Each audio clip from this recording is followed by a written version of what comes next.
Сергей Деревянченко Головкинге қарсы қарымта жекпе-жек болмайтынын айтты.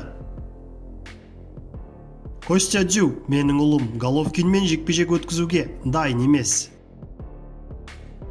Баршаңызға ассалаумағалейкум. Сіздермен бірге ERA-X арнасы. Видео ұнаса, видеоға лайк басып, арнаға тіркеліп қойыңыздар. Украиналық боксшы Сергей Деревянченко берген сұхбатында қазақстандық Геннадий Головкинге қарсы қарымта жекпе-жек болмайтынын айтты. Қазіргі таңда қарымта жекпе-жек болмайтыны анық. Олар өрлеп келеді. Сен біреуді жеңсең, алға жылжисың, ал қарсыласың артта қалады.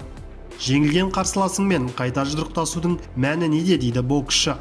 Айта кетейік, Геннадий Головкин Сергей Деревянченконы төрешілер шешімімен жеңген болатын.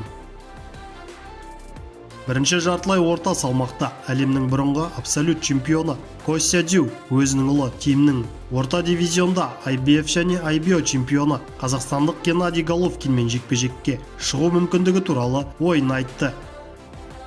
Тим Головкинмен жекпе-жек қалайтынын еш жерден бұл туралы жазылғанын көрмеппін. Тимофей туралы бәрін оқуға тырысамын. Бірақ бұл туралы одан ешқашан естімеппін. Күнде телефон арқылы сөйлесеміз. Ол жайында сөзде болмады. Олар бөлек салмақта.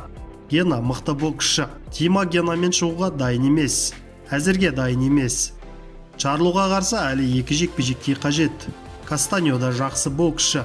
Көреміз. Біртіндеп асықпай, өз ісін жасап, ләззат алу керек, дейді Костя Дзю. 22 нокауттың авторы Головкинмен кездесіп, оның титулдарын тартып алуға ниетте екенін жеткізді.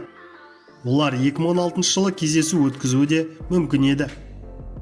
WBA нұсқасы бойынша орта салмақта өнер көрсететін уақытша әлем чемпионы кіші Крис Юбенк жыл соңына дейін дәл осы салмақтағы IBF және IBO нұсқаларының титул иегері қазақстандық Геннадий Головкинмен кездесу өткізуге ниетте екенін айтты. Осы жылдың негізгі мақсаты Головкин 100%. Мен жылдар бойы бұл жекпе-жекті аңсадым. Ол орта салмақтағы номері 1. Сондықтан бұл кездесуді ұйымдастыруға болады. Жанкүйерлер оның қарсыласы ретінде тағы кімді көргісі келеді. Мен оған керемет, бәсекеге толы жекпе-жек ұсына аламын. Ол менің тізімімде алғашқы. Алайда тізімде басқа да боксшылар бар. WBA белбеуінің толыққанды иегері Риата Мурата да бар. Ал мен уақытша чемпионмын. Сондықтан бұл мен өткізгім келетін маңызды жекпе-жек. Маған орта салмақтағы топ боксшылар керек. Маған олардың титулдары керек. Бокста саясат көп. Сондықтан бір кездесулерге қарағанда екіншілерін өткізу оңайырақ. Бірақ мен осы 1 мамырдағы жекпе-жектен кейін шаршы алаңға тезірек қайта оралғым келеді, дейді Юбенк.